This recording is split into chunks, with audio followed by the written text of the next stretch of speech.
اللہ کے رسول صلی اللہ علیہ وسلم کا گھر میں کیا انداز تھا اور کیا آپ عزت دیا کرتے تھے. مجھے یاد آ رہا ہے کہ ایک حدیث میں آتا ہے اللہ کے پیغمبر صلی اللہ علیہ وسلم ایک سفر میں سے حضرت صفیہ رضی اللہ تعالی عنہ آپ کے ساتھ تھیں. تو آپ کا معمول یہ تھا کہ جب بھی سفر میں جاتے تھے تو آپ بیویوں کو بھی ساتھ لے کے جاتے. حضرت صفیہ رضی اللہ تعالی عنہ تھیں تھوڑے چھوٹے قد کی، قد چھوٹا تھا. حضرت انس فرماتے ہیں کہ اب صحابہ کرام مجاہدین بھی ساتھ تھے، ایک جگہ پڑاؤ ڈالا. جب وہاں سے ہم نے کوچ کیا اور آگے بڑھنے لگے تو حضرت صفیہ کو اونٹنی پر بٹھانے کے لیے ان کی اونٹنی بٹھائی گئی. جب اونٹنی بٹھائی گئی تو قد چونکہ چھوٹا تھا تو وہ اونٹنی پر ڈائریکٹ سوار نہیں ہو سکتی تھی. تو اب کوئی اسٹول دیکھا جا رہا تھا. اب سفر میں کہاں سے اسٹول آ گیا؟ کوئی ایسی چیز، کوئی منڈیر، کوئی چوکھٹ، کوئی ایسی چیز کہ جس کے اوپر پاؤں رکھ کر حضرت صفیہ سوار ہو جائیں.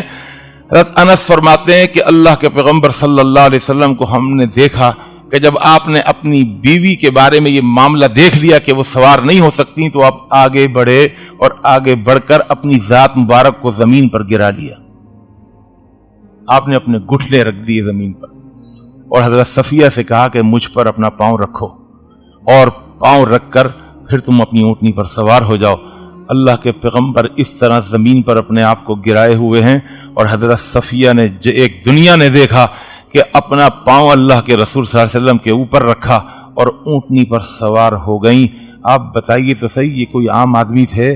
یہ کوئی عام نبی تھے؟ یہ نبیوں کے نبی، امام الانبیاء، صحیح امام الانبیاء، یہ امام کائنات، اور آپ اپنے آپ کو اپنی بیوی کو عزت دینے کے لیے اللہ کے پیغمبر آپ خود سہارا بن گئے. اپنی ایمان سے بتائیے اس سے محبت بڑھے گی یا محبت کم ہوگی؟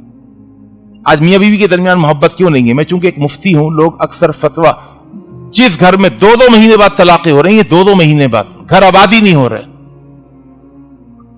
وجہ یہ کہ بس آنکھیں صرف برائیاں ہی دیکھیں گی، اچھائیاں نہیں دیکھیں گی. بھائی اچھائیوں کو بھی تو دیکھو نا.